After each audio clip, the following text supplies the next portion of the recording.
আবাসন সংকটের এই রাজধানীতে আদর্শ গলির এসব টিনের ঘরেই মাথা গোঁজার ঠাঁই করেছিল স্বল্প আয়ের মানুষ। বৈধ কি অবৈধ তা জানা ছিল না বাসিন্দাদের। পানি, গ্যাস, বিদ্যুৎ সহ ছোট্ট এক একটা ঘরে 4-5 হাজার টাকায় থাকার সুযোগটা তাই লোভনীয় ছিল বাসিন্দাদের কাছে।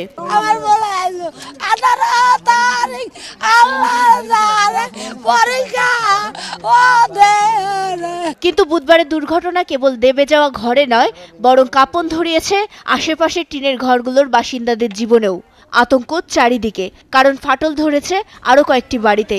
পারভিনের মতো অনেকেরই ভয়, ছোট্ট শিশুটিকে রেখে বাইরে গেলে যদি ভেঙে পড়ে এ ঘরটিও। আমরা মালিকের কইছে যে এটা ফাটল হইছে, মালিক কইছে যে এটা কি আজকে এটা পড়ার পরে ফাটল হইছে, ওই বাড়িটা ডোবার পরে এটা ফাটল হইছে।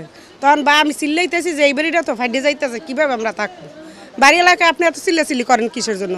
আপনার ভয় লাগলে আপনি যান গা, অন্য মানুষের আতঙ্ক করেন না। হারুন সাহেব, বাড়ির মালিক হারুন সাহেব। বুয়েটের 6 বছর আগের সমীক্ষা বলছে রাজধানীতে এমন ঘরবাড়ির সংখ্যা 95,000-এরও বেশি।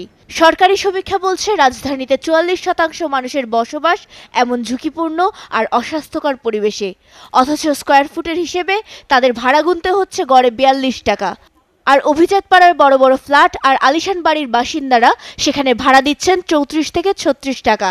এমন বৈষম্য, প্রশাসনের নিষ্ক্রিয়তা আর রাজনৈতিক মাস্তানদেরই এসব দুর্ঘটনার জন্য দায়ী করেন নগর পরিকল্পনাবিদরা। নিষ্ক্রিয়তা এবং নিষ্ক্রিয়তার আদলে আমরা পুরো শহরের বিরাট একটা অংশে কিন্তু এ ধরনের বিপজ্জনক টাইম বোম বানিয়ে বসে আছি। এই পরিকল্পিত হত্যাকাণ্ডের শাস্তি যে লোকটি বাড়ি বানিয়েছে তার থেকে শুরু করে যারা অনুমোদন দেন এবং যারা অনুমোদন না করা অবস্থায় তৈরি করার জন্য প্রতিরোধ ব্যবস্থা বা এর বিষয়ে রিকভারি করার চেষ্টা করেন, অর্থাৎ সিটি কর্পোরেশন, রাজুক সহ সকলেই এর জন্য দায় গ্রহণ করতে হবে। এদিকে রামপুরায় ঘরদেবে মৃত্যুর ঘটনায় পুলিশের করা মামলায় এখনও গ্রেফতার হয়নি একমাত্র আসামি স্থানীয় যুবলীগ নেতা মনির। নাদিয়া শারমিন, 71, ঢাকা।